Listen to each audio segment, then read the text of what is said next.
I'll keep it brief enough. I mean, if you're here, then you know the story already. But a year ago, the TDs in that house came knocking on your doors to appeal for your votes, and on doorsteps and in debates claimed that they supported passing the Occupied Territories Bill. And a year on, we're still here having to put pressure on the government to pass a bill that represents the bare minimum under international law. That has been unanimously recommended by a joint Oireachtas committee. Despite escalating genocide, starvation, absolute destruction of the basic infrastructure of life in Gaza, along with continuous expansion of illegal settlements in the West Bank, the continuity of Palestinian life remains under existential threat. And what has this government offered in response, beyond recognising a state while it's being colonised out of existence? Delay after delay to take action in line with international law and the Genocide Convention. In whose interest is it to deny the clear demand of the Irish people to take action? In whose interest is it to distort the meaning of trade with the farce of goods and services? The corporate interests that put profit over life itself get to dictate our foreign policy without mandate or morals. This is an attack on our sovereignty and should be treated as such, an attack on our sovereignty that hurts us all. If this government can't stand up to corporate interests to prevent genocide, then what makes you think they'll do any more to protect your right to housing or to tackle climate change?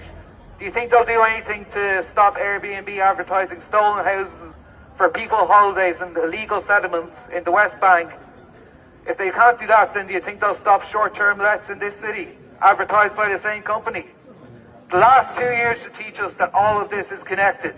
Talk of peace deals has given governments cover to roll back commitments to sanction Israel. But there's no lasting peace without justice. And there's no justice in Israel's "you cease and we fire." No justice in colonial UN resolutions that normalise might makes right policies and mock international law. Every Palestinian life is as sacred as everyone's here tonight. There's no justice when normal trade relations are allowed with a genocidal apartheid state.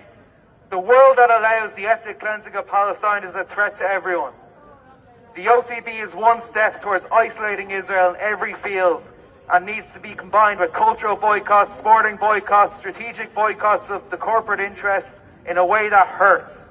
Make every community, cultural and sports space apartheid free. Get genocide out of every university. Getting genocide bonds out of our central bank once and for all. A real arms embargo and the US military out of Shannon. And yes, a ban of trade of goods and services with the illegal occupied Palestinian territories first, and rapidly following that, the entirety of the genocidal apartheid state of Israel. A step towards building the world that can't allow a state like Israel to exist, and a world with a free Palestine. The co-founder of the BDS movement, Omar Barghouti, said last week, as he said before, that it's so un-Irish to give up.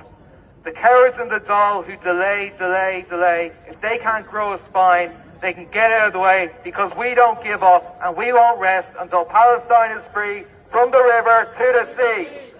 From the river to the sea!